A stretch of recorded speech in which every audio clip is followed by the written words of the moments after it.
Welcome to Akasha Talks, a podcast on consciousness, healing, and different ways to interact and weave those together, both old and new, to be able to get the most out of your life. I'm your host, Lance Baker, coming to you from Newcastle, Australia. Hope you kick back, relax, and enjoy the show. Welcome, Dr. Paulina Trevena. How are you today? Yeah, I'm good. Thanks, Lance. How are you? Good. Excited to have you on. You crossed my world from reaching out after a shared interest in a mix of aphantasia and hypnosis. Yes, that's right. Mm-hmm. So I've got to apologize. You sent me a message yesterday asking like what the sort of questions I was going to ask you. I said, it's best if you don't know, we just get into it. Yeah. Decided to play a trick on me. Right.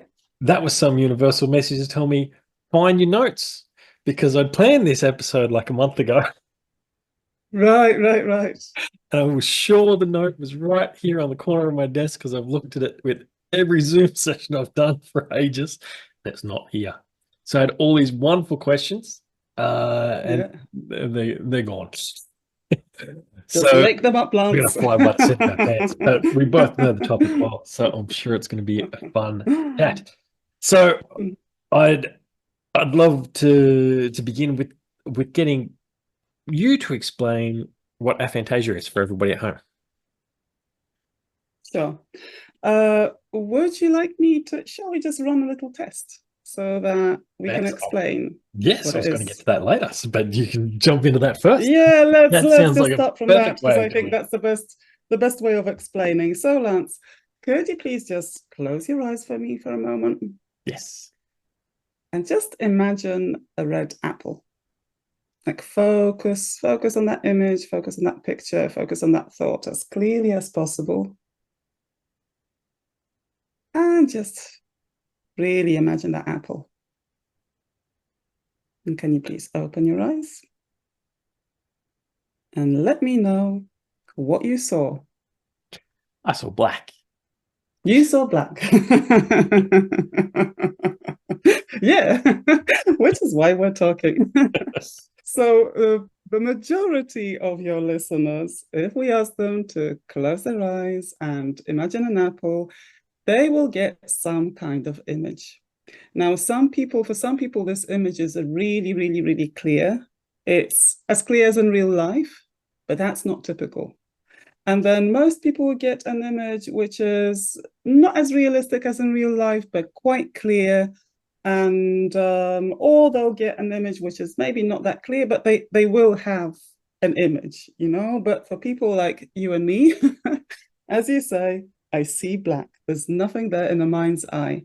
And that's how aphantasia was originally defined. So it was originally defined as a lack of a mind's eye. But as we move forward and, discovering more about it in research, there's a number of other things that have come up. So I'll just ask you to close your eyes just once again for me. Okay, and this time, I'd just like you to imagine that you're in an apple orchard.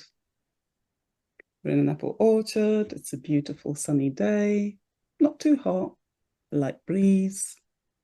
And just imagine you're in that orchard. Just imagine the feel of the grass beneath your feet, soft grass.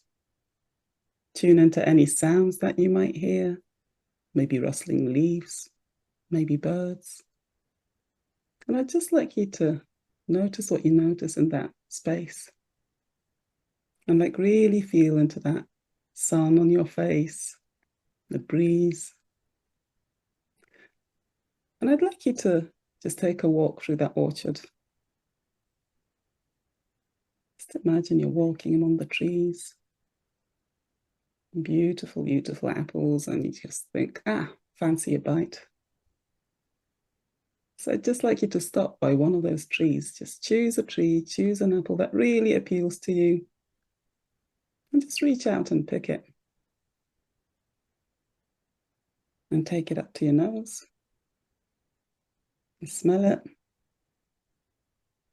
How does it smell? And you decide that, you want to take a crunch, so just do that. Just bite into it and taste the apple. Whether it's sweet or sour, just taste it. That's right. Okay, and I'd just like you to take a deep breath in and out. Just because that's what we do. And open your eyes. And let me know, how was that for you? Were you able to tune into any of those senses that I mentioned? Were you able to feel the sun on your face or hear any sounds or smell or kind of imagine the movement of your hand when you were reaching that apple? Not particularly. I can, like, the whole time I had my kind of inner dialogue narrating the details. Right. But that was about it. So it's like, Mm-hmm. got extra information than what you were delivering, like I was there, but it was only in a dialogue. Mm-hmm. So Okay, so in describe that it like, case, yeah. mhm. Okay, so in that case, snap, we are both complete aphantasics, as in we don't have access to our internal senses in any sense. Mhm. And so with aphantasia, as I said, it was originally defined as a lack of a mind's eye, but as we move forward and more discovering more about it, researchers have realized that it's usually not just the mind's eye that's affected for people who have aphantasia. So most people who have aphantasia also have reduced or no other internal, reduced, how do you say it? Reduced mental imagery across other senses. Some of them are like us and can't tap into any internal sense at all. Other people with aphantasia don't have the visual sense, but for example, have a strong sense of smell or internal smell, or a strong sense of taste. So some people can tap into another sense, and others can't at all. And that is broadly defined as aphantasia. So there's quite a lot of individual differences in aphantasics as well. And maybe I'll stop here because in general, there's a lot more characteristics that come with aphantasia, but I'll just stop at this because this is the basics. So aphantasia is basically the inability to visualize and in many cases to tap into one or more internal sense as well. Yeah. Mm-hmm. And just like with the apple going from photographic 3D version that you can spin around in your mind to cartoon version, to a vague idea, to a hazy thing, to blackness. There's that same spectrum with all those other senses as well. It's not like they're just on or off with smell and taste and feeling and all the rest. Yes, most likely. So with the other senses, they're not researched as well, or the strength isn't researched as well. But yes, I just remember there are different tests where we do ask about how clearly could you smell it or taste it or whatever. So yes, we are all on a spectrum somewhere there Yes. in for all of our senses. And for some people things go even further because some people have what is called synesthesia, where there's an overlap. I don't even know how to overlap, maybe is not the right word, but there is a synthesis, I guess, of different senses. So there are people who, for example, when you say the number 4, they see green because for them the numbers come with colors immediately in their mind, and they can even see them in colors, in their mind's eye. So there are people for whom when you evoke one sense, it immediately triggers the other sense.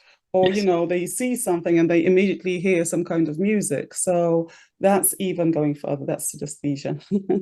But yeah, but we're all somewhere else on the imagination spectrum.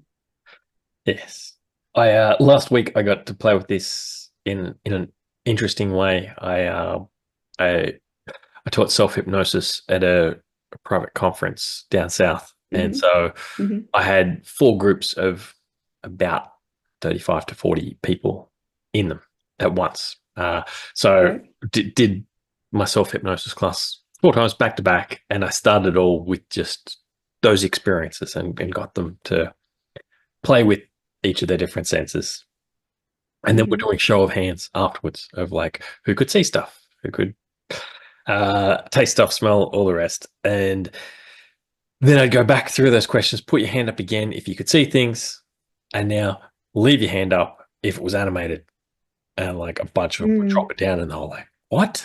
Looking around the room at each other, and then doing that same of dropping 3 or 4 points for each of these different things. I've just seen how vastly different it was just within a group of 35 to 40, but then comparing that with the next group, and then the next group, and the next group, of saying everybody's inner experience is completely different, of how many different ones of these senses and where on that spectrum it is, that it would be an incredibly hard thing to research thoroughly to get a really good grasp of that. Because I'm going to ask you a question that I know is a bullshit percentage, but statistics only go off what research has been done. How much of the population has aphantasia of what's out there at the moment? Yeah, so the estimates are that about 4% has aphantasia, understood as no or weak visual imagery. So it includes those people who have some kind of, something. It's not a vivid image, but there's just something there, right? And in terms of people who see absolutely nothing, completely black, the estimate is about 1%. Yes. I'd call rubbish on those statistics. Yeah. I mean, I agree, because every single time I speak about it, and it's not, I'm not preaching to a converted crowd, usually. No. I'm talking to people just about it in various contexts. Every single time somebody puts their hand up and says, oh, that's me. And I'm thinking, it's impossible that I keep coming across this 1% all the time. Or, we've got 30 people and there's one hand. And I'm kind of thinking, I think there's more of us than we currently know. Yes. And well, I test a lot of the people who come through my therapy room, and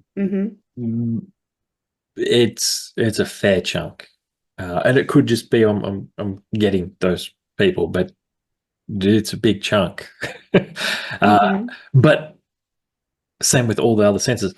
It's the 1 or 2% that have all 5 senses running clearly.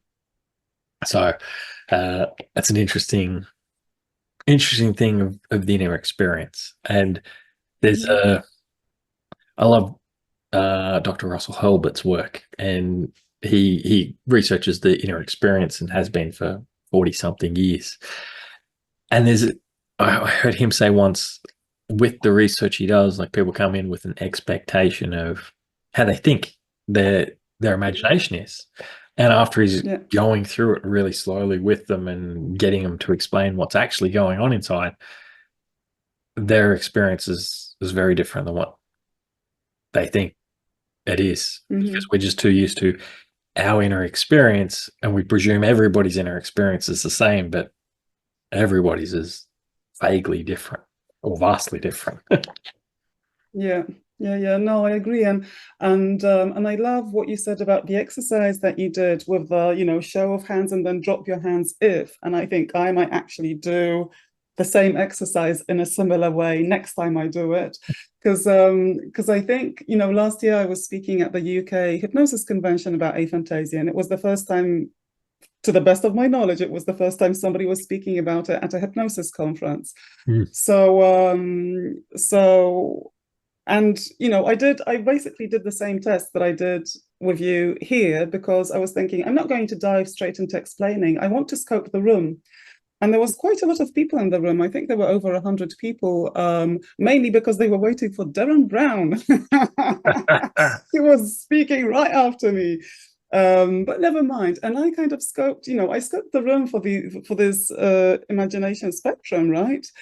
And I was mind blown. I was truly mind blown because about 1/4 of the room put their hand up when I asked who can see things as realistically as real life, as in real life, who could see that apple like really, really there. And people were like, oh yeah, and it was in a bowl and it was floating and it was this and it was that. And I thought, okay, that's interesting. And quite a lot of those people, just because I knew them, a lot of them were NLP practitioners as well. And I was thinking, this is really interesting. Now I know why some people are so attracted to certain modalities, because I'm kind of thinking with those types of modalities, if you can visualize, they work, they're brilliant, aren't they? They kind of work so well. And I'm thinking for them, it must be absolutely amazing, the experience of hypnosis, NLP, all that kind of stuff. It must be truly, first of all, amazing in terms of what's happening in their heads. And second of all, it must be life-changing.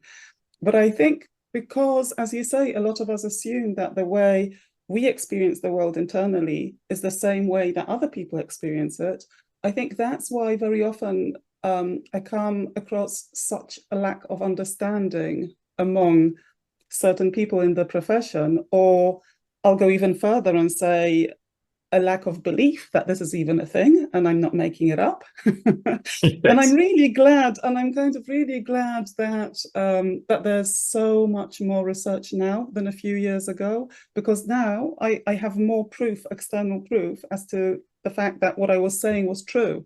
I had my own research, but there wasn't that much research, other research out there. Well, now there's like a complete proliferation. So now I can actually use other people's figures. There are bigger studies and so on. And there's more kind of proof behind the fact that we're not making it up. We're not blocking it. It is actually a thing, which I Yes. believe, hypnotherapists or anybody who is in the therapy world really needs to understand. So, yeah. Exactly. Yes. Is it Hyphantasia. Hypophantasia is a very high percentage with hypnotherapy practitioners of what I've noticed, 'cause they have great experiences. But with that, I've had people think they can do amazing things with everybody, and get very, very disappointed when they work with me, and it's all my fault. Yes.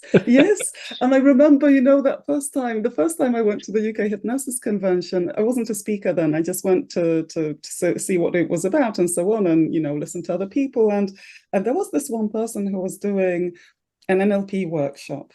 And I walked up to them in the break and I said, excuse me, can I just ask you something? Because I'm one of those people who can't visualize, like I can't see anything at all in my mind's eye. Do you have any adjustments? Is there any other way of working? And not only did this person not give me any ideas as to that, which, okay, like not everybody needs to have ideas, but they completely dismissed me. Dismissed me, and basically said it's impossible, and said, oh yeah, you can't see anything? Oh, well, how, what color is your front door? And how did you get here in the morning? And all these kinds of questions. And I was thinking, and I was saying to him, look, I'm not blind and I'm not stupid. I just don't have an internal ability to visualize. And it doesn't mean that you can't remember the color of your front door. I see it every day, right? But if you ask me to see it in my mind's eye, I can't see it. But it's so for some people, and I think especially in NLP, the paradigm is there is so much visualization behind the very paradigm. It's like one of the bases, isn't it? And and that's why I think we also come across a lot of lack of understanding, or even, as I say, belief.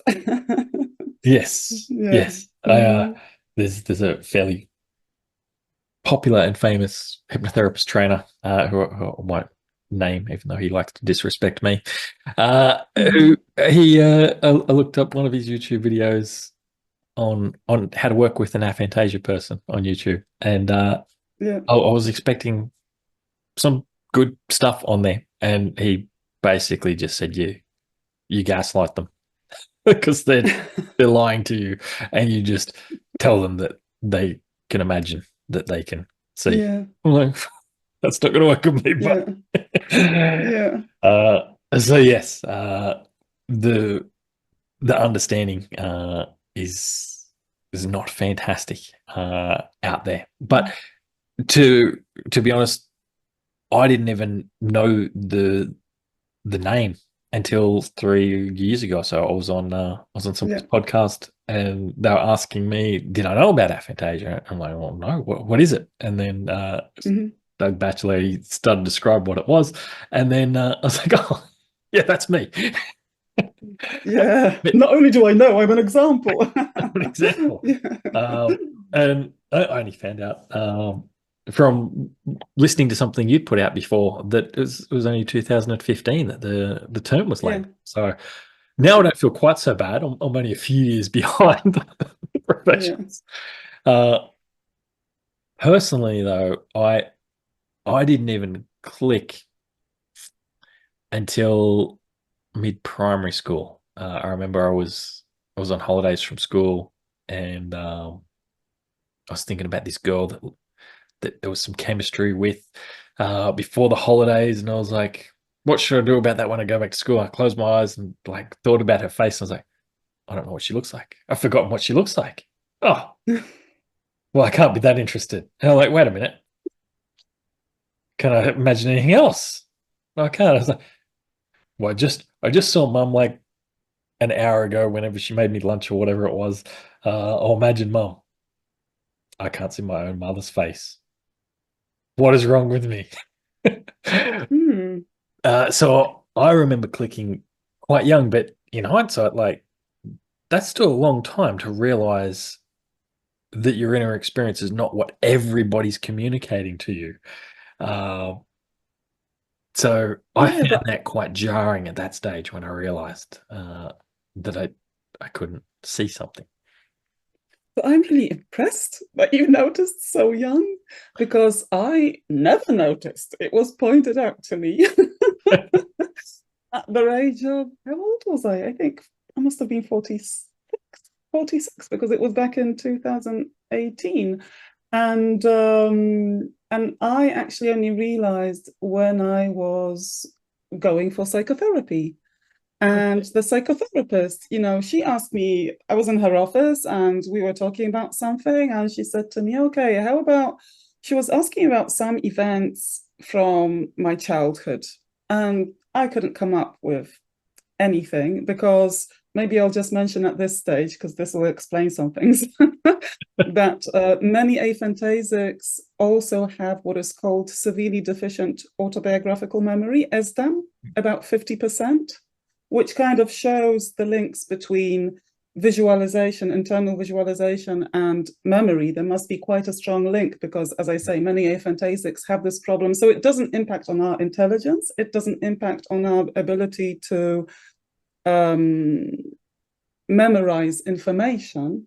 But in terms of things from your own life, it can have quite a big impact, as in you just don't remember the details, or you just don't remember much of what happened. You might remember some facts. I went to school here, I did this, you know, and so on, but not particular specific events from your past. At least that's the case for me. I don't know if that's the same for you or not. That one took me a lot longer to realize. I had put it down to, like, I realized at a point my memory wasn't fantastic, and I thought, oh, it's because I'd had brain surgery and stuff, that it was pre-surgery. Maybe I'd lost some of those memories from the operation. And then my memory wasn't great post that operation. I'm like, well, maybe it's because I've got a migraine all the time. And then I healed that migraine. I was like, well, now my memory is going to be great. And it was. And then it wasn't. And then it was. And it wasn't. I realized if something happens that has an important narrative, I can remember it really easy. In incredible detail. But if it's not something with an important narrative, it gets lost. So that inner descriptive thing there will be able to describe something to me in incredible detail. But as long as it's important enough for it to recount that story close to it. So, like, I could describe, without even closing my eyes, and draw a picture even of that room where that thought happened when I was in primary school, and where I was Right. sitting and what I was doing, and all sorts of insane detail around that moment. But if you asked me what we studied at school that year, I'd have no way of telling you. If you asked me who I went to school with, I'd be able to tell you a handful of names from that year. Where we went for holidays that year, I wouldn't be able to tell you. All sorts of things. So Okay. it seems to be if I ponder over the event after it's happened, it'll lock in. If it's later than that, it seems to fade easier. So there's something with that, I feel. But there's similar things with visualization memories as well. Like I forget the name of the term now. I'm going to look like an idiot, but this is because I never practiced thing because it wouldn't work for me. Are they not mind maps, where the mind journey where you like walk along a block and Yes. you Yeah. lock things in your memory based on Memory palace or something memory like that. palaces. Is that That's not? it. Memory Yeah. palaces. They've been researched to be the best thing to be able to help build a memory and work fantastically. But to make that work, you've got to put things in the palace. You've got to go over the things that you want to put into memory. And so things that I go over, things that I study, I can remember with insane detail. Like all the things I've studied with hypnotherapy, I remember and I can bring forward. I can't always remember like what book I got the information out of or who taught me that. But I can definitely always remember that information. If the person teaching me it was important, I can remember it. So all the people I've mentored under, I know what bits they've taught me. But things from random YouTube clips and books and all the rest, that detail doesn't stick. The bit that impacted me, that I focused on studying and trying out, that sticks. I mean, I think that all makes sense. And I think, to be honest, I think a lot of people don't remember where they learned things. At least I come across people who say all the time, oh yeah, I have this. I'll send the script through to you, but I'm not quite sure where I got it from. Well, I know there was a YouTube video or whatever. But with the thing that you said about your childhood memory, I'm kind of wondering if there's two elements to remembering it well there. One is memory reconciliation. So kind of repeating, you said you were going over that memory in your head quite a few times.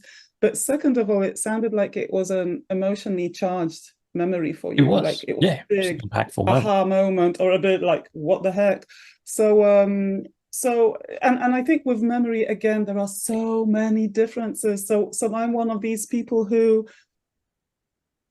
I can't really remember anything in vivid detail, like I've had situations where I've literally been at gunpoint. It is a very emotionally charged memory. I don't remember the details. I remember it happened. I remember more or less where it was. I don't remember exactly what the guy looked like, or I just don't remember these things, which when we think about it, it might be trauma and blah blah blah blah blah, right? So that's another thing. But I just wanted to circle back for a moment to that point when I was at that psychotherapist's office and I realized I have aphantasia, because again, I think that might be quite helpful for other hypnotherapists to understand that, you said you realized quite young in life that you couldn't visualize things in your mind's eye.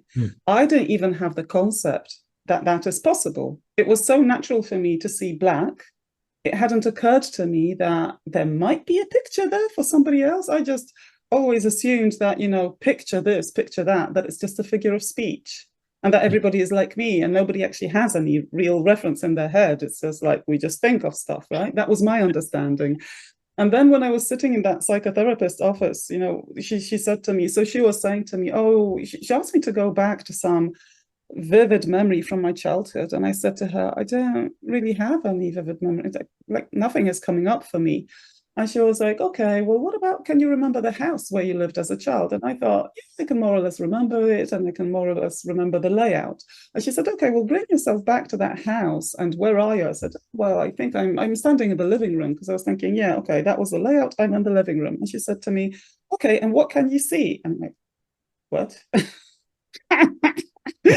And I thought, what's she on about? So I said, nothing. And she said, nothing, you can see nothing. I said, nothing, what am I supposed to see? And she was like, okay, well, how about if you take a walk through the house, and what can you see? And I'm kind of not getting it, really, not really understanding what she's on about. And she said to me, okay, well, what about, imagine your mum's face. When you think about your mum, can you see her face? And I looked at her and I was like, no. And then she said to me, okay, let's just do a little experiment, close your eyes, imagine an apple, rotate it in your head. And she said, can you do that? And at that stage, I just burst out laughing. And I said to her, of course not. Like, who can? Because I was thinking, what a ridiculous idea, right? And she said to me, well, about 99% of the population. And I looked at her and I said, what? So, and I was 46. I was 46, right? I had no idea other people can see pictures in their heads. And yeah. But we'll close your eyes and imagine that lounge room again. Could you describe that lounge room for me of what you remember? Do you remember what the flooring was like? No. Okay. I remember there was a big window. I remember there was a kitchen next to it. Corridor behind it, but I don't remember any details. I remember from seeing pictures that we had a big sofa kind of standing sideways to the window, and there was a table, but I can't, like, if it was just my memory of being there, I can't remember anything in particular. Okay. So, but just to point out, because again, I think that might be quite useful in terms of thinking about some techniques or whatever, that most aphantasics have a very good spatial awareness. So when you ask when you ask an aphantasic to kind of go back to their house and tell you what's there or how the rooms are placed or move in space, we can kind of imagine that. If we see, if this might sound a bit like I'm counteracting what I just said a moment ago, I can't remember anything from that childhood room, but that was, I'm 51. That was ages ago. I'd moved countries, I'd moved houses, I don't know how many times since. But if you'd ask me about things that I see every day, that's different because they're fresh in my mind. Again, I think this has a lot to do with memory reconciliation. Yeah. Mm-hmm. Okay, let's try something slightly different then. Okay. How long have you lived at the place you're in there now? 10 years. 10 years. Okay. Sorry, the place I'm in now. Yes. Did you say? Yes. Yeah, 10 years. Okay. I want you to close your eyes. Okay. And I want you to imagine the place you were in just before this place 10 years ago. Can you imagine yourself in that lounge room? Can I remember it? Yes. Is that what you're asking? Yes, I'm not sure I remember the flooring. Although I think I actually maybe do. But yeah, I can remember it more or less. Yeah. Do you remember the couch?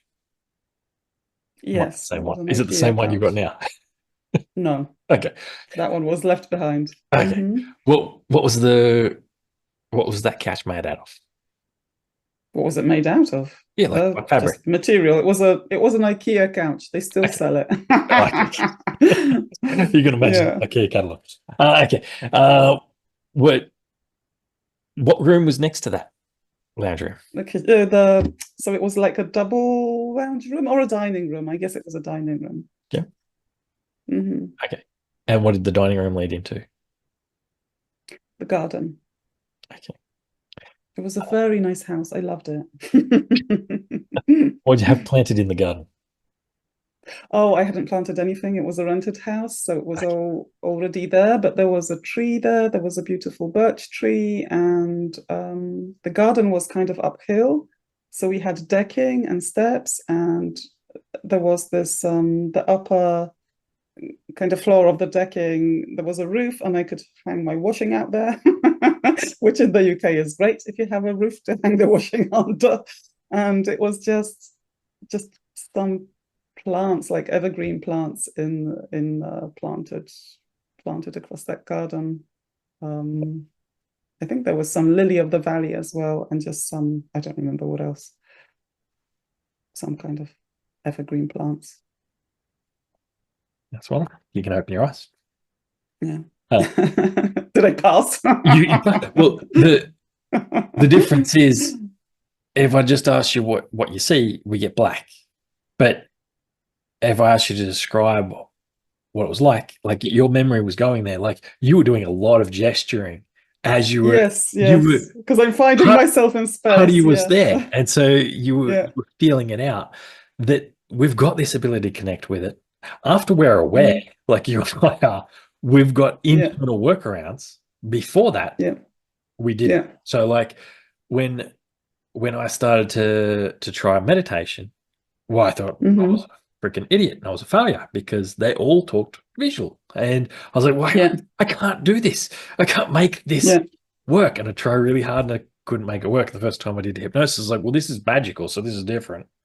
They magically make this happen in my mind, like LSD or something. Not that I do LSD to know the difference, but each their own. One day I'll get back to you. I gave up on meditation for a lot of years until after I'd studied hypnotherapy and I started to understand the other different ways mind works and everything. Now I can listen to a visual imagination meditation or hypnosis track, and I can allow my inner dialogue to do its narrating, descripting thing and relax into it and not feel like a failure and let that world be created. But I'm involved with it in that sense, but I can still allow it to be an imaginary thing where it comes to me as well, before that I didn't realize was possible until I started allowing myself to go into that without thinking it needed to be visual. And so I didn't trust like my first experiences with like shamanic journeying.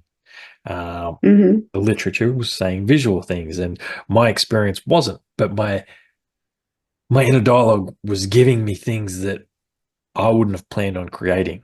So I was like, oh, this is interesting where this is going. This is me actually following something coming to me rather than me creating something. And like sometimes I'm disappointed the way it went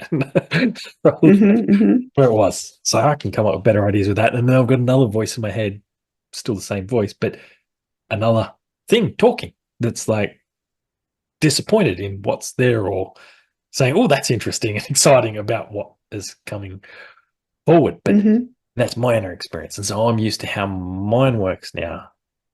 I can work around that. And it takes a great hypnotherapist to be able to do that with somebody else, which don't. And wording makes a lot there, and exploring and testing people to find that out, I think really, really helps that.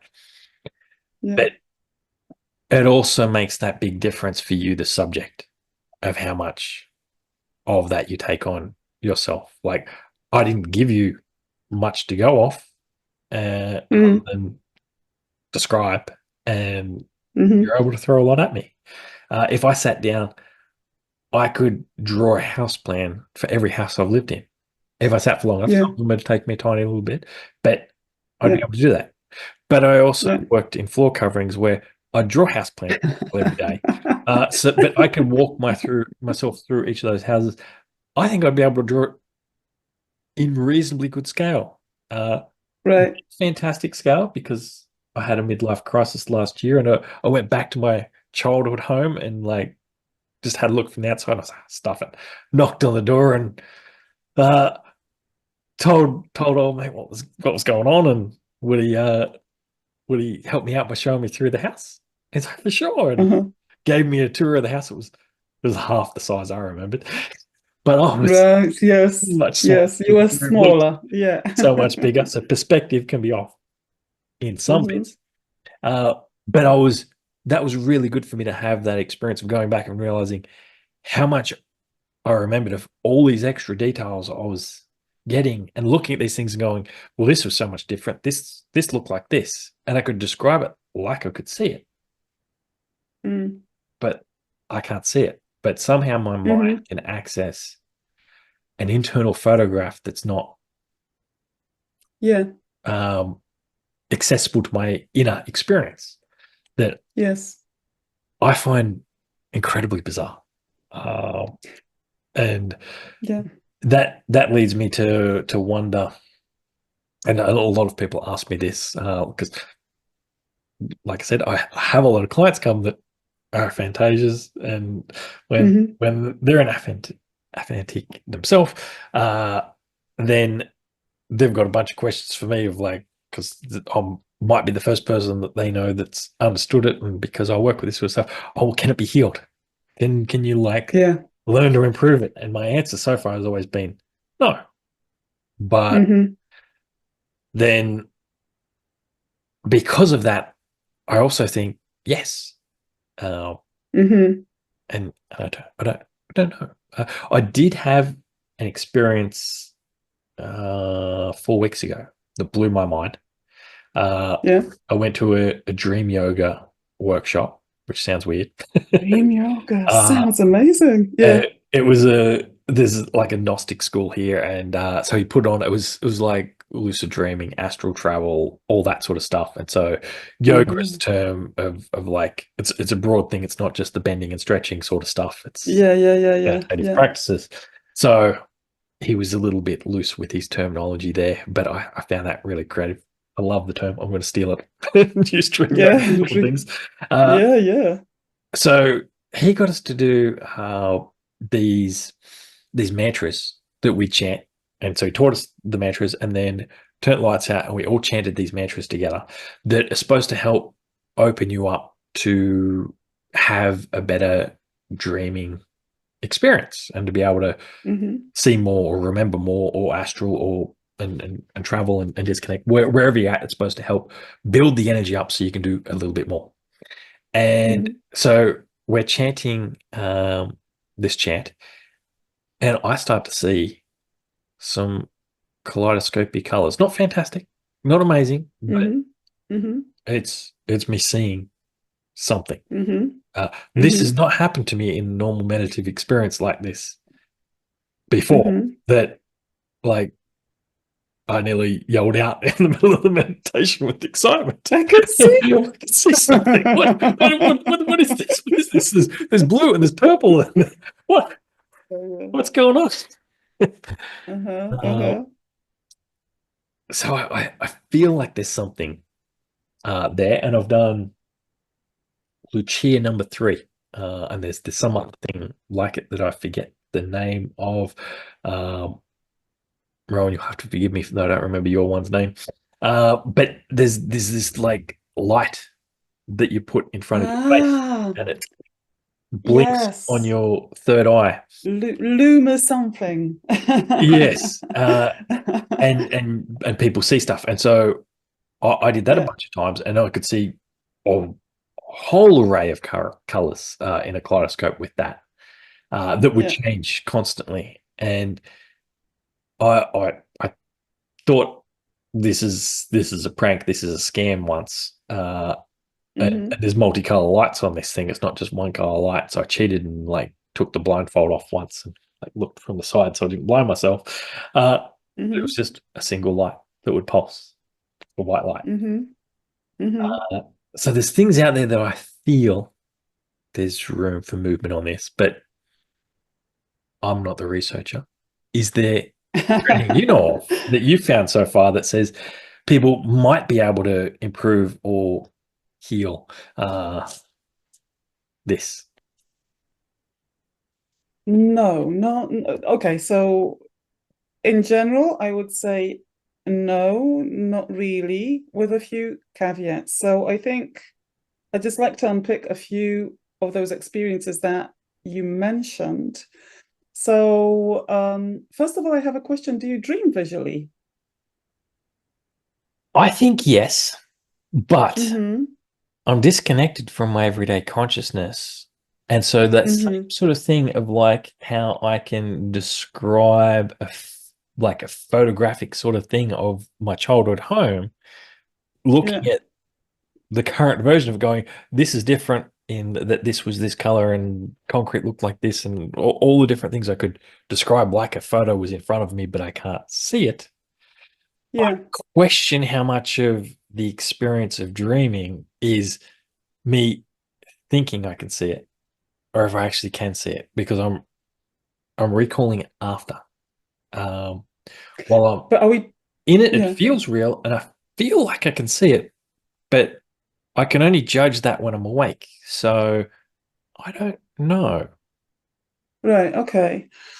So the reason why I'm asking is that most aphantasics can dream visually. Hmm. Not everybody remembers their dreams, and I know that again seems counterintuitive. However, maybe I've forgotten a very important keyword. With aphantasia, we are talking about conscious visualization. Yes. So we're talking about images that we're trying to conjure up, trying to evoke, right? With night dreams, first of all, that's unconscious. Hmm. So night dreams happen beyond our consciousness. I mean, we're not controlling them, right? But also from a neuroscience point of view, and I'm not a neuroscience scientist, I'm a social scientist, but I read a lot of papers. So I know that from a neuroscience point of view, it's not, there's nothing strange about not being able to visualize, but at the same time having visual dreams, because it's different areas of the brain and different neurochemicals that are at play in waking state and in I'd dream say state. I'd say yes, and Mm-hmm. I'd also say no though, because Okay. if it's the difference between conscious and unconscious imagery, there's got to be a Uh-huh. switch point where with hypnosis, aphantasia That's where I'm people, going. I get it, and that doesn't seem to happen. So there's a difference. And if you'd asked me if I dreamed visually a year or two ago, I would have said Yeah. yes, Okay. because I feel like I do. But now Well, in that case. I have the question in italics with a question mark after it. Like my answer is it's a maybe. I don't know. Like I feel like I do, Okay. and I'm sure I am, but that's a processing of an inner experience, and maybe I'm just deeper in the narration that I'm Mm-hmm. feeling it, um, in a sense. So like, um, yeah, there's this stuff that happens with our imagination. There's not visual, there's not any of the five senses, and it's not um, in a dialogue. It's a knowing. It's a It's a knowing. Yes, uh, that's. and I was just going to and say when we're in that. dream, we're Yeah. fully in that knowing that Uh-huh. we're trying to comprehend. Essentially, like if you look at any indigenous culture, the dream space and a lot of the Mm-hmm. imaginal space is what they would call the spirit realm, certainly Right. in Australia. And so you're getting Uh-huh. a spiritual thing that you're trying to comprehend with a conscious mind. Uh, Right. you're applying what you know of imagination to it. And if feels like a real experience, Yeah. I think I'm processing that as, well, I saw this because I remember seeing this, but Uh-huh. I also remember seeing my childhood home, but I can't grab the image to That's see it. interesting. So Okay. I'm not sure how much of it's perception of experience rather than actual Actual experience. experience. Okay. So with me, I have such crazy dreams, highly visual and just completely off the head. Yeah, it's just off the charts. Like what happens in my dreams is just like I would never be able to come up with that Mhm. in my conscious mind. So I know I'm dreaming because the images, and I remember quite a lot of my dreams, and sometimes I remember them for years because they're That's something so unique about them. So I know that I do dream visually. But my point is, where I was going with this, well, first of all, for any hypnotherapist, if somebody can dream visually and at the same time cannot visualize consciously, it's a thing. So do not question somebody on the basis of, oh, but you can dream at night. How come you can't conjure up images during the day? Because I know it sounds like a contradiction, but it's a thing. Most people with aphantasia can dream visually, although apparently not as realistic. You know, it's a spectrum, and for people with aphantasia, from what I've read, most people have kind of reduced imagery in dreams, and a lot of people have problems with recollecting dreams. I'm not one of those people. I'm kind of, I think, at the very top of the spectrum when it comes to I'm a 5 when it comes to dreams. You know, I'm like a hyper visualizer when it comes to dreams. But where I'm going with this is what I have come across and what I've experienced myself is that if you do have these visual dreams, right? And we're talking about hypnosis or we're talking about meditation, we're putting our brain in a certain state. It's like if you're really deep in some kind of trance, in some kind of, in your inner experience, you get into this, I never know how to pronounce it. Is it hypnagogic or hypnagogic? I never remember how to pronounce the word. Hypnagogic. Or hypnopompic. Hypnagogic. Okay, hypnagogic. I need to remember. Sleeping. Yeah, so you're in this state, your mind is in the state like when you're waking up or before you're just, you know, when you're falling asleep, your mind is in the state between waking state and between sleep. And that's when sometimes imagery happens as well. And sometimes that imagery can be steered or can be more conscious. That's what I've experienced and what I've heard from other people as well. So I've experienced, for example, hypnosis sessions where I was quite deep, you know, and as I say, I was kind of in between. My mind was in between those two states, and some imagery that was relevant to what I was hearing would come to me.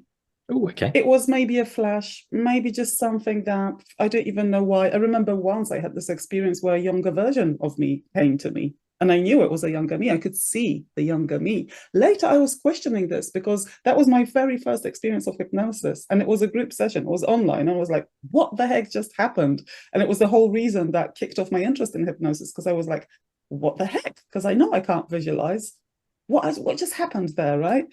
But that is possible. And I've come across, speaking to your other experiences, I've come across a number of people with aphantasia who have had some kind of visual experience. And it can be, as you say, just the flashing, just like not even images, but some kind of colors.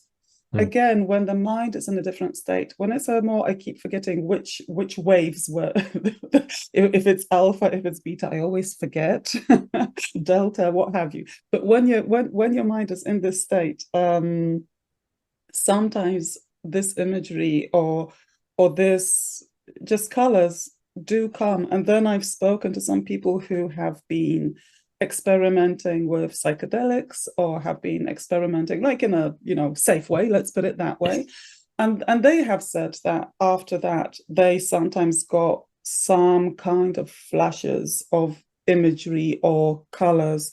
So I think there are ways in which we can access it. But again, my question is, like with all of these experiences, it was not on the conscious level. It was not within the realm of consciousness. It was not evoking things completely consciously. It wasn't conjuring up an image because you're thinking of something. It was more because your mind was in a different state, in some kind of trance state, a different wavelength, that these images would kind of come. And sometimes they'd be shaped by what you're hearing. But I think there's a whole debate, because at the end of the day, we don't really know, right? We don't really know. We can't say, who can say if it's, and there is this debate in research as well, is aphantasia, is it straightforward just that we just don't have this ability to visualize, you know, consciously, and that's it? Or is it that we do have this ability, but it's beyond our conscious, beyond the realm of our conscious? We cannot access it. Because like you say, this experience of, I can't see it, but it's almost like I've memorized a photograph and I can access it in my head without seeing it. that is a very common thing that I hear. That's how a lot of people recollect things. And even when I think as myself as a student, right, I studied quite a lot. I was a studious person, quite academic, and I would always code things visually. So when I was recollecting facts, I would make a lot of notes. I would underline the notes, the colors, and when I'd be writing tests and recollecting information, I would be recollecting the information visually, but without the visual. I know it might not make sense, but I would remember that, for example, I'd kind of try to track back, okay, so when I'm trying to retrieve this information, I remember that was all written in pink, I underlined it in pink, and then there were 4 bullet points underneath it. What were the bullet points? So it's not that I could see it, but I had a recollection of the general layout and the colors, and that's how I would retrieve information. And I think it's the same with a lot of information, with spatial facts as well. We can't see it, but we're like, yeah, I'm in this living room and the sofa is here and that is here, and you cannot see it. But but also maybe let me just say one thing, because a lot of hypnotherapists, when I say that, they're like, so what's the problem? So what's the problem with visualization?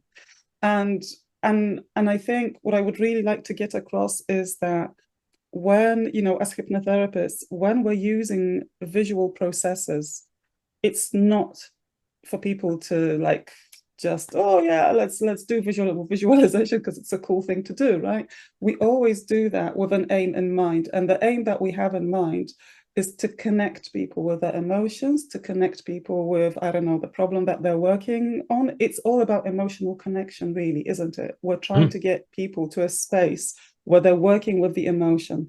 Now, if you're working with somebody who cannot visualize and you're trying to get them to visualize and they're not really feeling into it, what you're doing is you're creating another layer of logic, of using the conscious mind, of trying hard to do something that you cannot do. And that's completely counterproductive.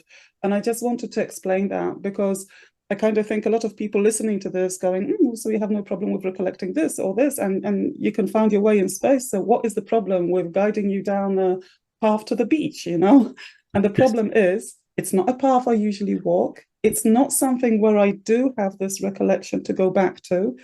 If you then say that there's a tree here and there's a palace there and so on, I've never seen this stuff. So it's not in that kind of consciousness beyond consciousness or whatever. I need to make it up. I can't really. And then that becomes a problem. It becomes a barrier, because you're asking me to do something I cannot do.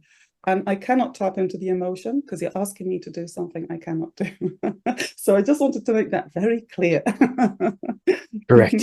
I used to do my imagination process. I'm pretty sure I shared with you my imagination test after our conversation a while ago.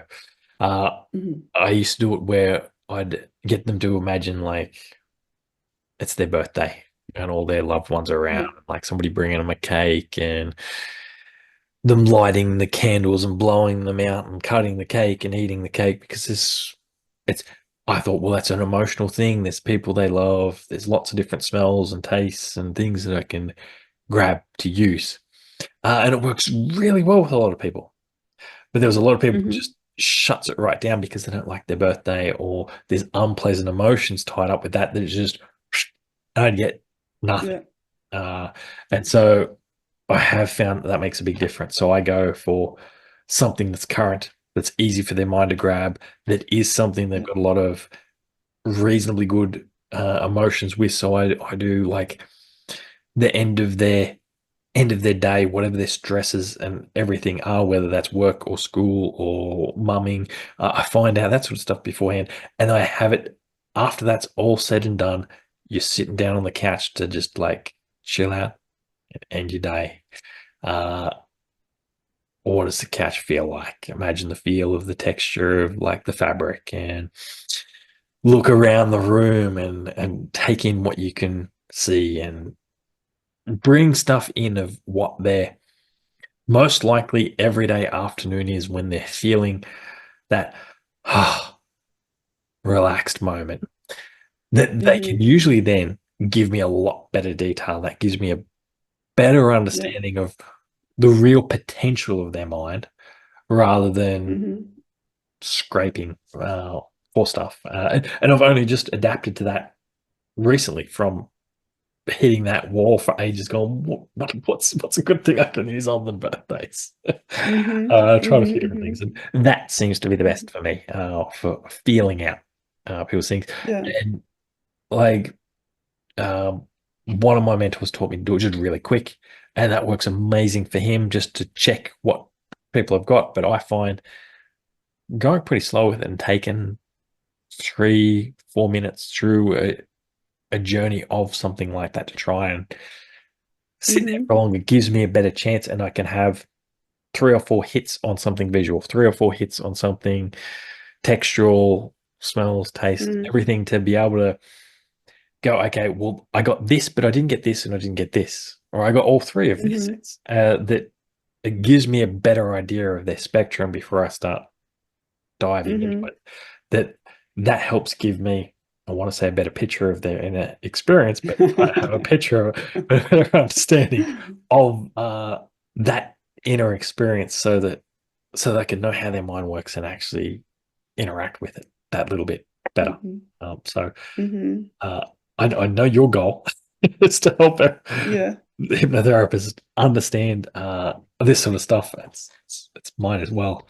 But I'm not out there trying to do all the hard work like you. I just want the industry standard to be there. So I'm loving that you're going out there, sharing this sort of stuff constantly. Hopefully meditators crap onto your stuff as well and take that in, because that industry is even... Just need to get it out there to everyone. Another question I had for you, and this is one I was sure I had on my list that I've lost. I thought I remembered you sharing something in something I'd listened of one of your presentations somewhere, that people with aphantasia can be more mindful in certain stimulus environments. Am I wrong with that? Or I thought I'd heard something about that. It might have been off somebody else when I listened to an aphantasia thing. More mindful in stimulated environments. I don't think that was me. I'm just trying to think what that could relate to. But do you know what? While you're thinking about that, can I just circle back to what you just said a moment ago about your testing? Because I really love that. And again, because we're talking to hypnotherapists, I wanted to just point out a few things that you said that I think are really important. And the first thing was that you said that you take your clients to something that's really current for them. And I think this is to access their emotions, right? And I think this is absolutely excellent, because one of the characteristics of people with aphantasia is also that we have trouble with, very often, we have trouble with going back to past emotions or past memories. So it's not just about going back to past memories, but going back to past emotions. So, in hypnotherapy, we very often say, oh, feel into the last time that you were confident, and, just remember that moment and really feel into that confidence and ramp it up and blah, blah, blah, right? But for many people with aphantasia, it is very difficult to feel into an emotion that we're not feeling at a particular moment in time. So it's almost like you need to recreate that emotion. And what you were saying, like with things like a birthday or things like relaxing, as long as we find out like what can create that emotion, I do think that's the way.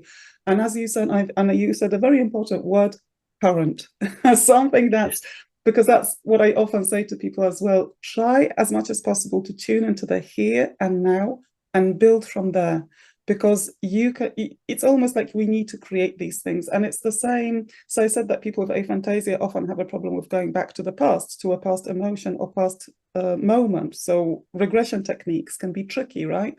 But at the same time, this is something I noticed, and now it's being borne out by research as well, that we have a problem very often with seeing ourselves in the future. So all this future pacing, imagine yourself in 6 months' time, having achieved this goal and so on. It might not be that easy for us to connect emotionally with that goal. It's kind of very often hard for us to imagine that. And let me just mention one more thing that you said that I think is really important. Again, you said you go slow with this stuff. Yes. And that is absolutely crucial, because what I find with people with aphantasia, some people, as I said, some people can tune into other senses.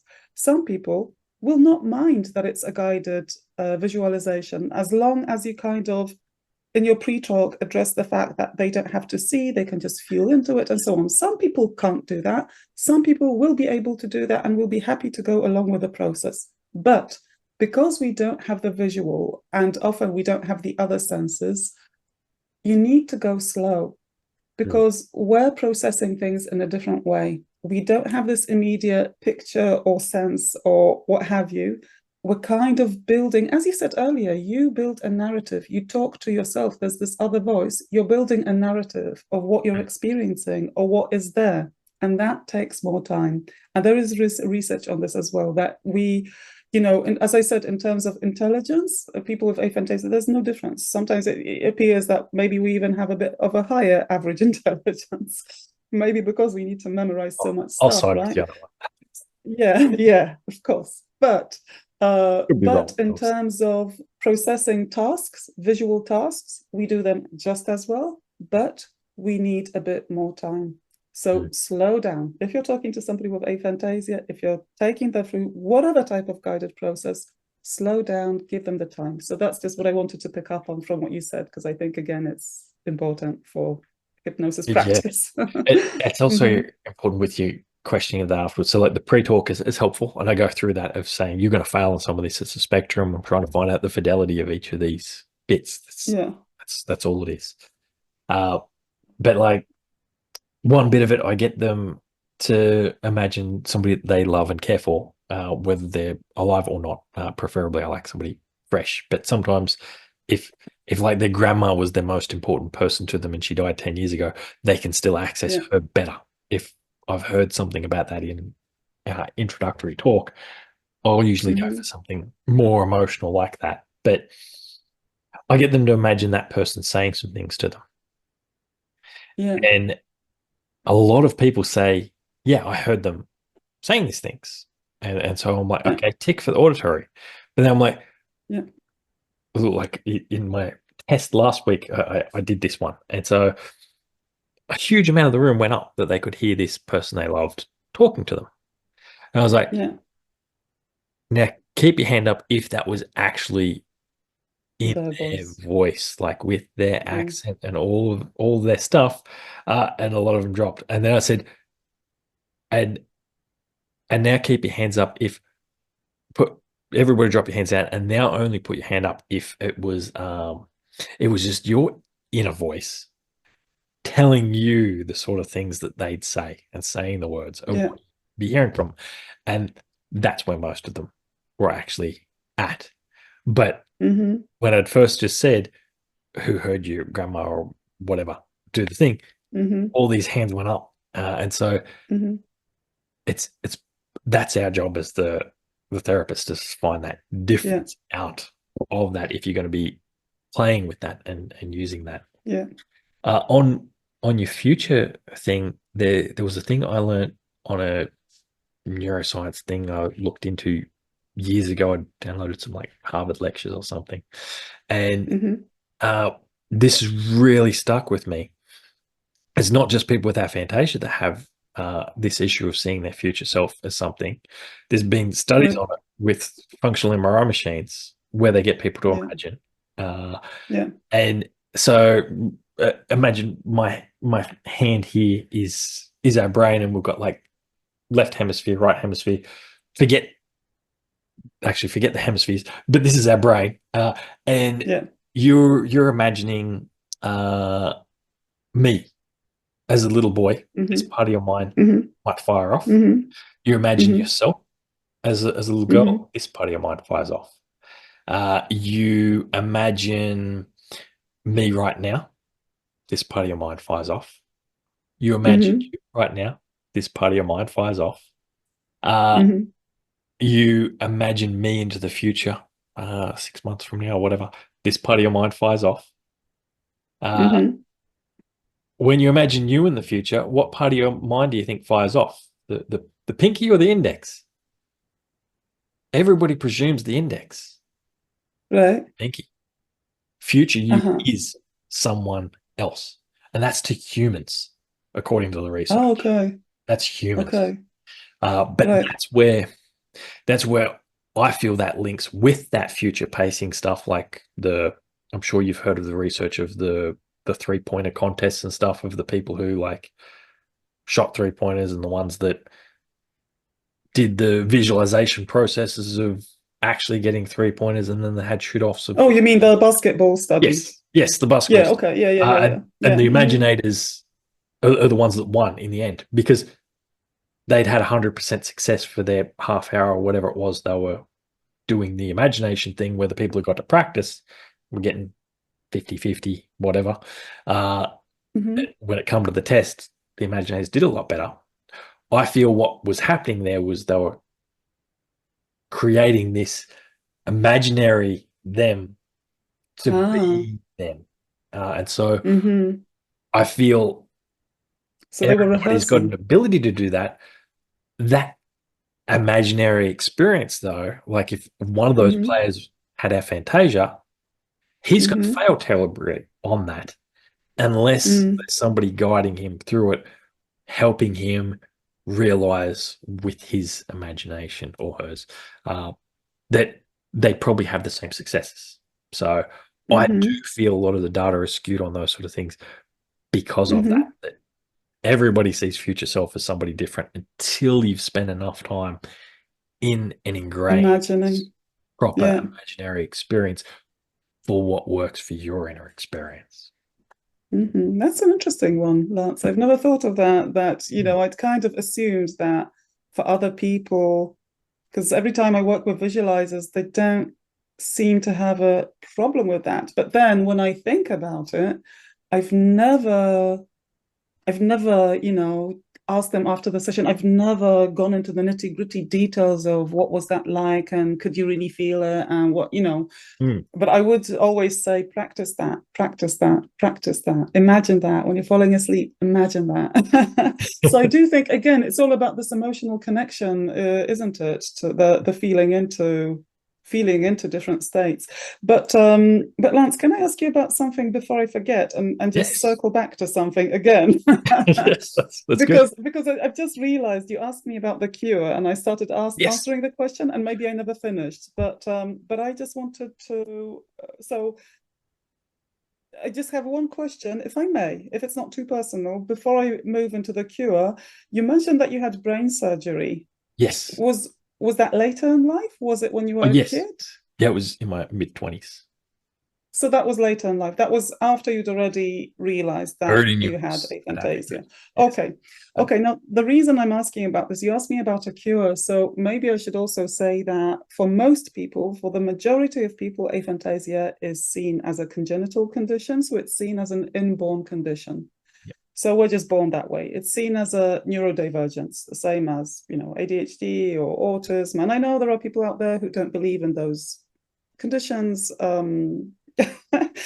I'm not going to speak to that at the moment, but it's seen, we're not going to get into that, but it's seen as a neurodivergence.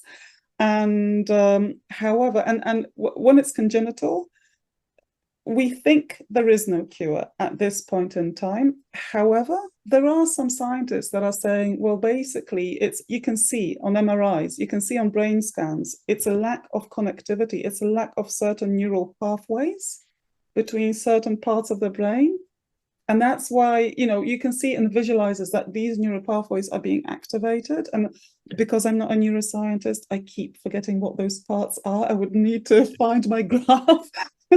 But it's kind of what is it called? The occipital lobe? It's some kind of visualization connections are between the frontal kind of part of the brain and the back part of the brain. And in people with aphantasia, we don't have those neural pathways. So there is an argument that maybe those neural pathways can be somehow created, because we know about the neuroplasticity of the brain.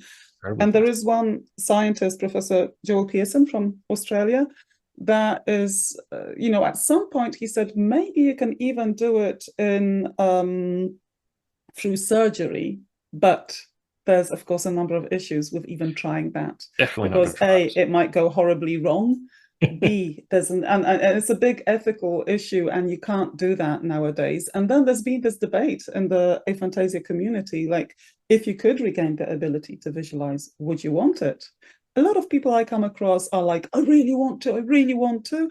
And to be honest, I'm one of those people who are like, no, thank you. My brain is so active that I don't feel a need to visualize on top of everything else that goes on in my brain. So there are kind of, different opinions. But my point is, we don't have 100% answer to that at this stage in time. We might find out more with time. So from the state of the knowledge at the moment is saying no, at least not in a kind of, not through learning or not through, practicing somehow, right? However, some people have aphantasia, develop aphantasia, at some point in their life because of a brain injury, for example, or because of some kind of psychopathology. So some kind of serious mental health difficulties. It might be dissociative disorder. It might be a very serious depression. It might be schizophrenia. But some people develop it as a mental health, as an effect, a side effect of something else going on for them. And in those cases, there is potential to cure it, right? Because if we cure the reason which brought on the onset of this, the brain blocking the visualization in the first place, then it's natural that we can clear it. And I have come across people in the hypnotherapy space that have said to me, I had trauma. Once I cleared the trauma, I couldn't see anything. Once I cleared the trauma, I began to see things. I'm just putting it out there. I'm not arguing with that either way, because for me, the issue is with hearing this is I don't have all the data. I don't know if it was congenital for them, if something happened. I think it's something for us to explore. And there are a lot of people who kind of keep asking me, is it the result of trauma? Is it the result of trauma? My general answer to that at this point is nobody can answer for sure, but I don't think so. I don't think for most people it is a result of trauma, unless I have a misconception of trauma in my head, or unless it happens, I don't know, before we're born or when we're babies. I don't know. But I don't think so, because as I say, it seems to be a neurodivergence, and that's where I would kind of, where I'm at, basically. And a lot of people argue with me, it is trauma. But for those people, I'm kind of, I was just thinking about it the other day, and I was thinking, okay, so we have two visual extremes. One of them is aphantasia, the other is hyperphantasia, seeing as clearly as in real life, like. And if people argue that aphantasia, the inability to visualize, is the result of trauma because we're blocking things out, then why are we not arguing that hypervisualization is also the result of trauma, because we're taking ourselves to a different world. We're doing everything to live in our head rather than in reality. So for me, it's kind of with the trauma argument, I'm not sure where I sit with that. I'm open to discussion. I'm open to research, but I don't want to push any view, because I think there's a lot that we still don't know. But at the same time, I do not want everybody to think, assume, and I definitely don't want everybody to tell people with aphantasia, oh, that was a result of trauma.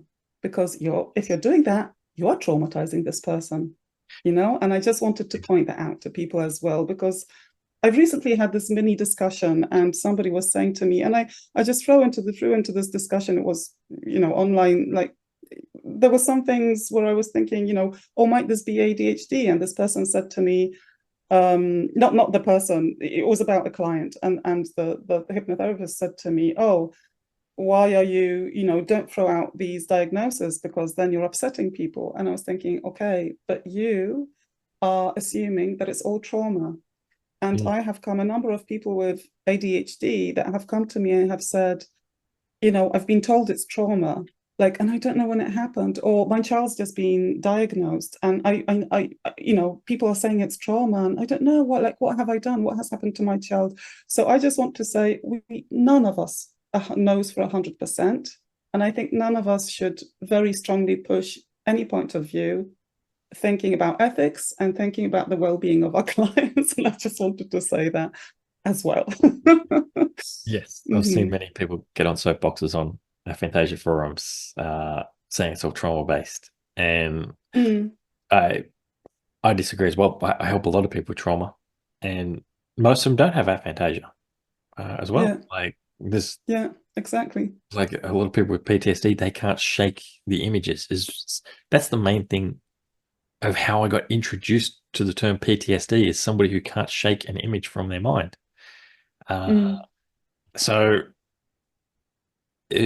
their minds would take that up on board as soon as they heard about aphantasia. If they didn't, it's I don't feel like it's a trauma response, but I have wondered, and it does have that potential credence with, like, well, most people don't have access to memories from before, like, they're 4 or 5, and that's the time most people experience traumas that deeply impact them for the rest of their life. There's a chance there could have been that with everybody with aphantasia, but I don't think so. No, I don't think so either. I think it's that neuroplasticity of neurons that fire together, wire together, and we have fired up those pathways because we weren't introduced to visual people when we were young.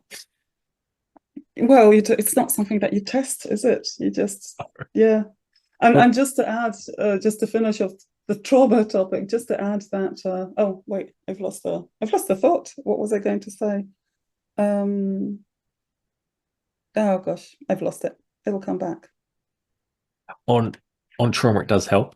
Actually, you don't test children. I test my children. I was curious.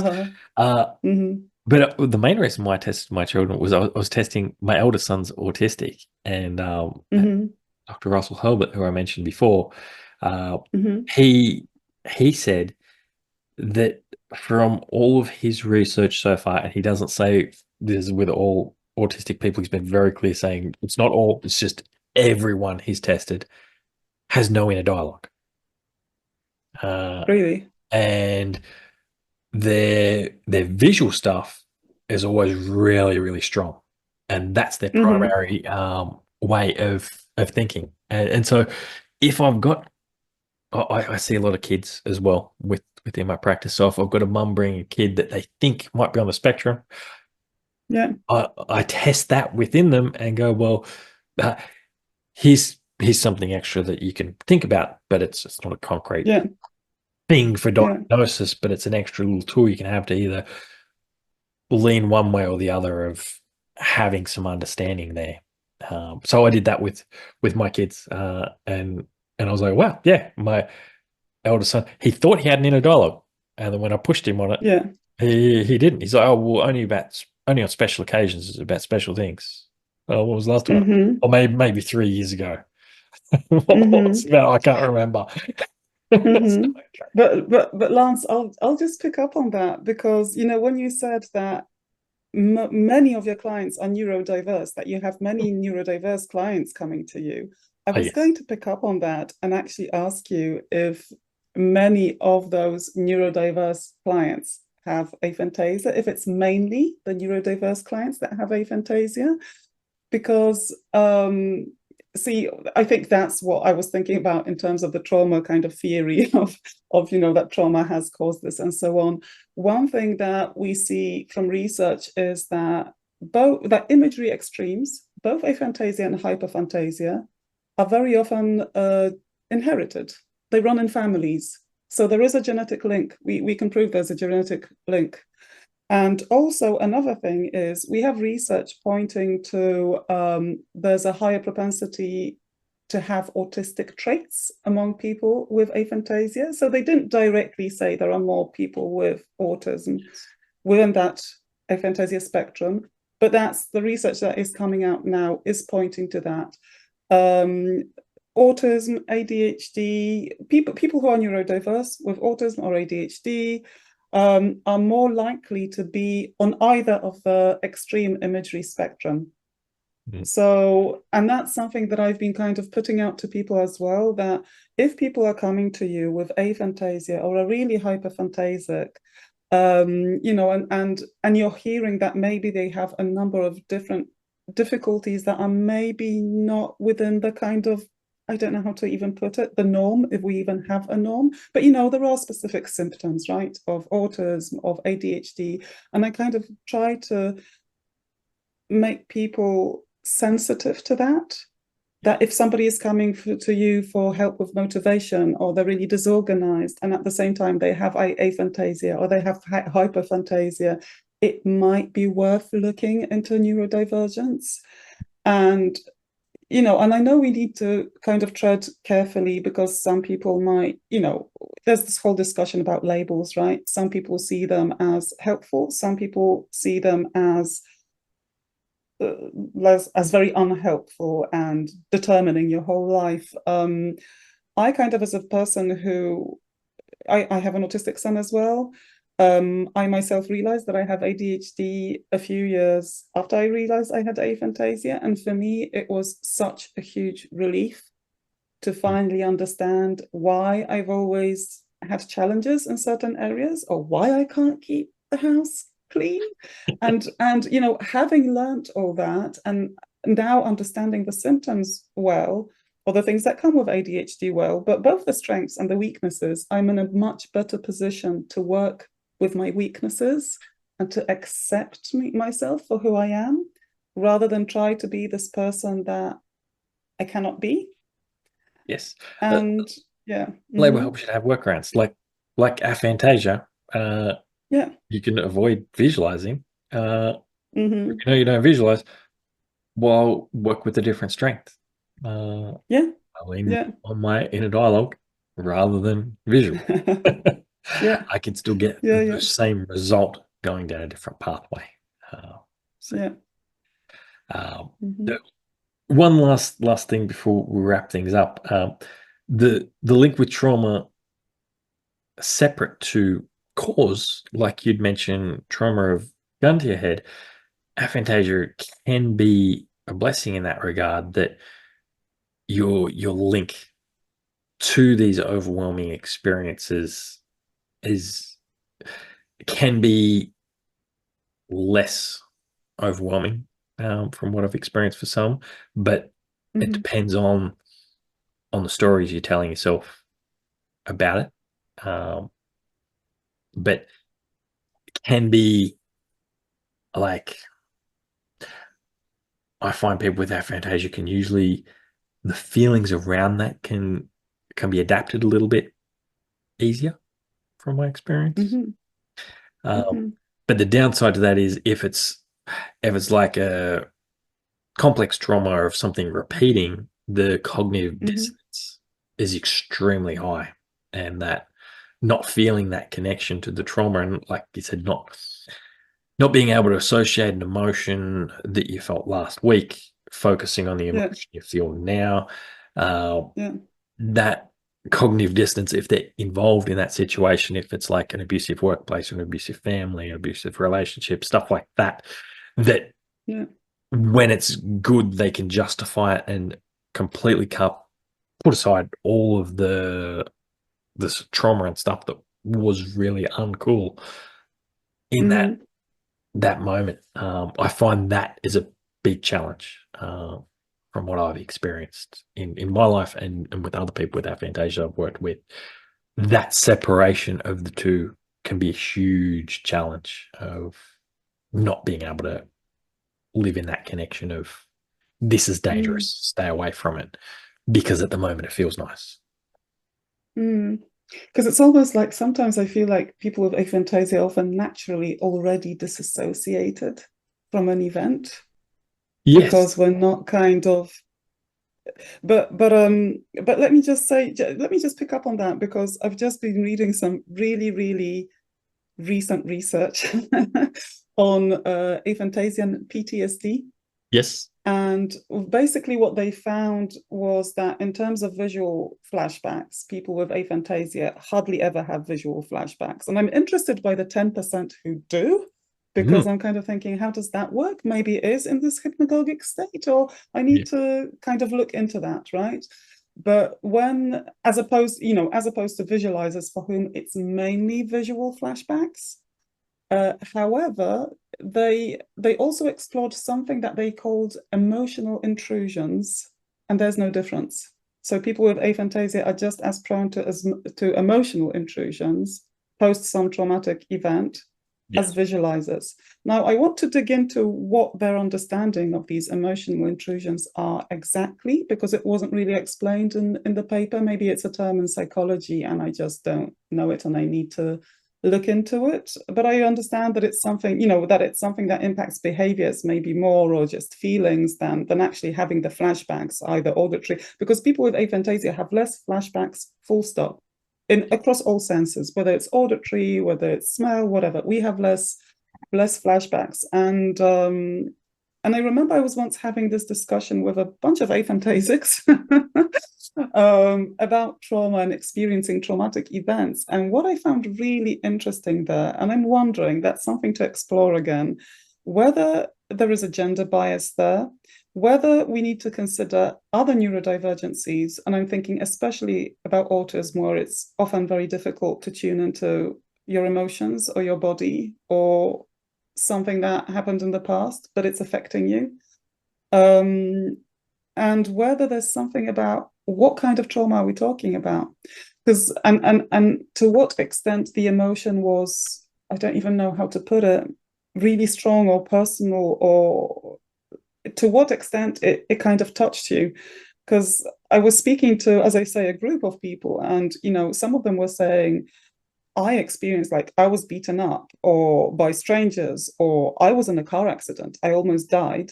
I have no trauma around that.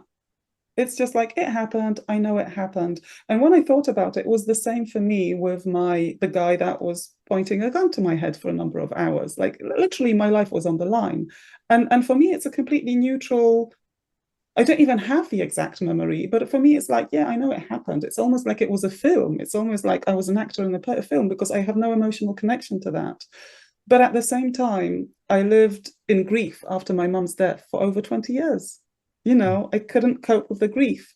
And a number of people in that meeting, and it was women, it was mainly women, interestingly. It might have just been by chance, but I was wondering, said that,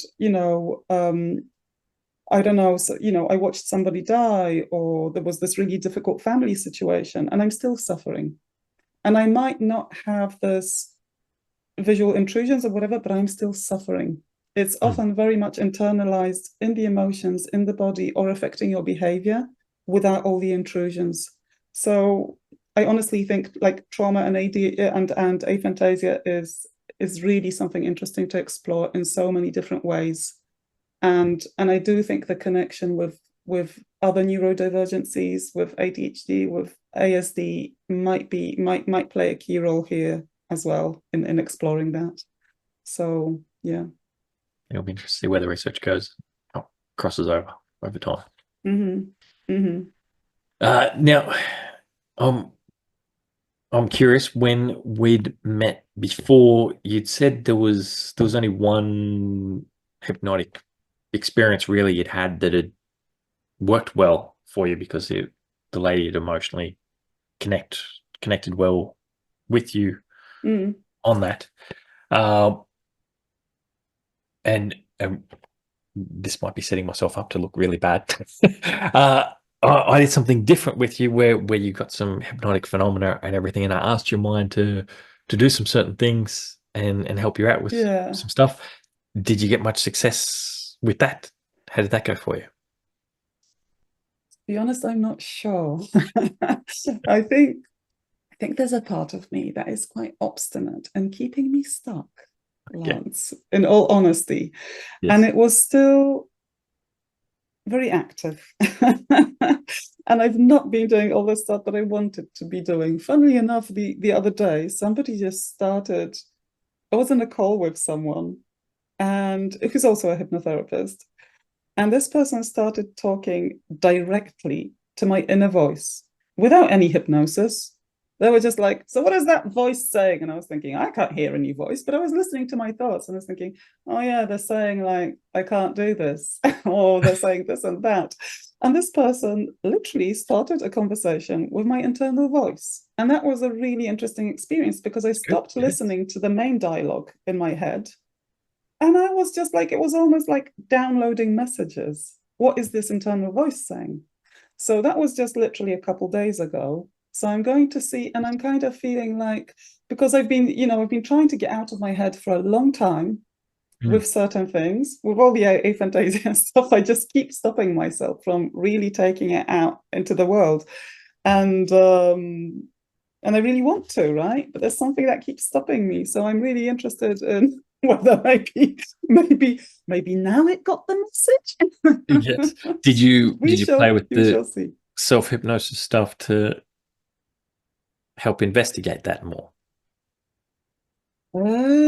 No. Yeah, because It's probably something I'd forgotten about. That was part of what we'd done. Is I'd asked it, would it speak to you just as clearly as it was speaking to me? Yeah. And help you understand what bits were too hard and stuff.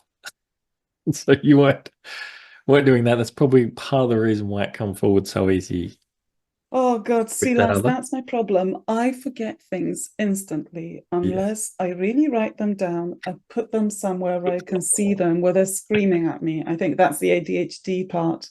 In which case, I should probably go back to our past messages and see what you were actually encouraging me to do, and do it and report back. So I'd play with some self-hypnosis to find out, or try it with that open way of what this guy did with you a couple of days ago.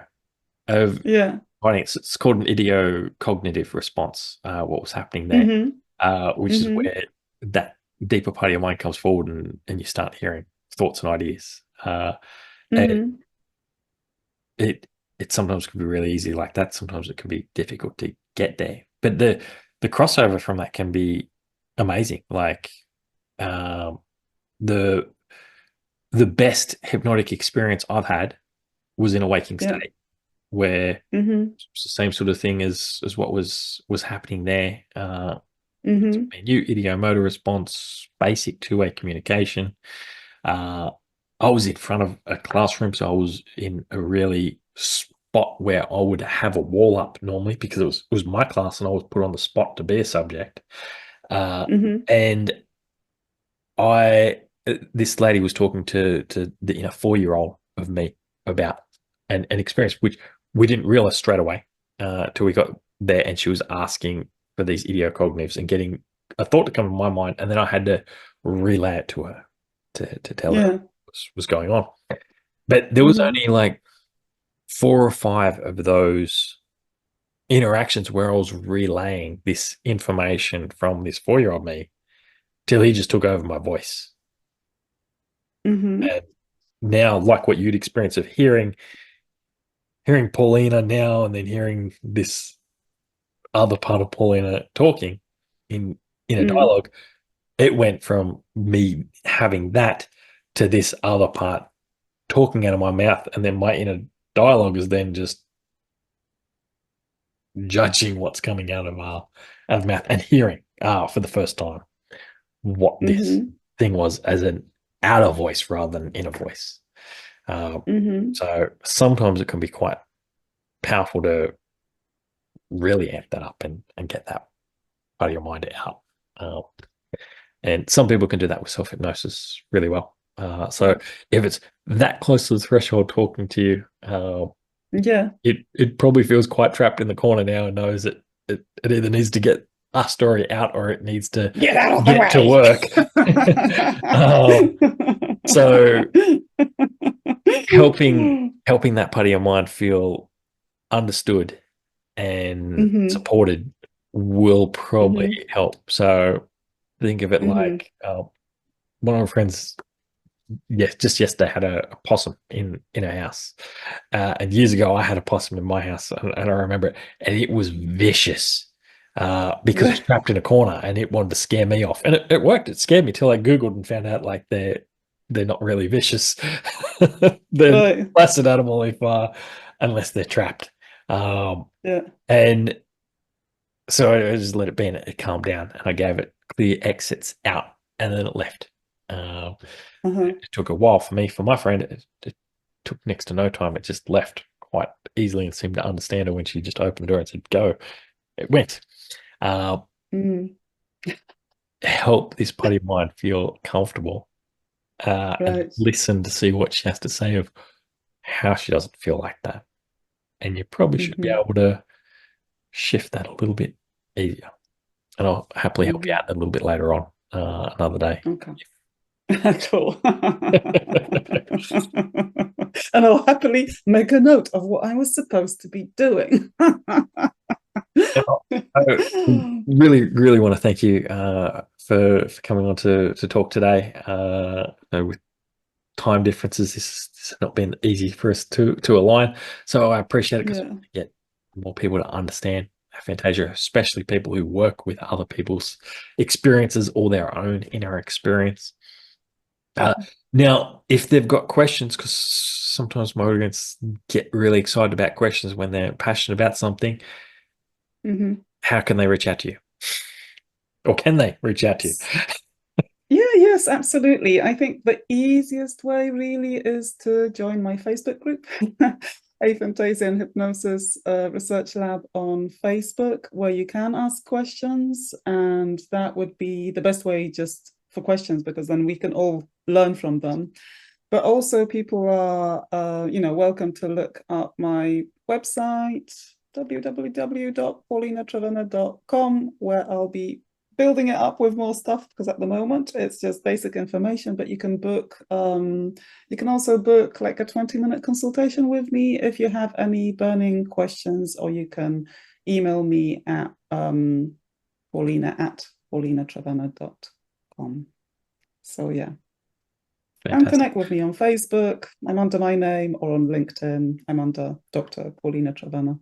And I talk about aphantasia a lot. So, so whether you connect with me on my personal profile or LinkedIn profile, or I also have a Facebook page where I put stuff out, and the Facebook group. It's a lot of it will be about aphantasia anyway. Excellent. Fantastic. Well, all those links will be in the show notes. Plus, I'll check up a couple of links to some videos of yours that I know are out there. So there's some even extra resources, because you probably don't have them on your website by the sounds of things yet. Nope. And but that part is listening, so it's going to get going with it. And I encourage everybody to check them out. And thank you again. Thanks a lot, Lance. It's been a really interesting conversation, and thanks for your input, for your questions, because they've really made me think about a few additional things as well. Good. And for your expertise. I love what you do with your clients and the testing, and I'd encourage everyone to test their clients for their mental imagery abilities. Yeah. Excellent. Thank you. Thanks for listening. I hope you enjoyed this episode and perhaps learned something new. If you did, I'd love for you to subscribe or drop a review on whatever favourite podcast you have, or if you've been enjoying the video versions on YouTube or Facebook, do it there.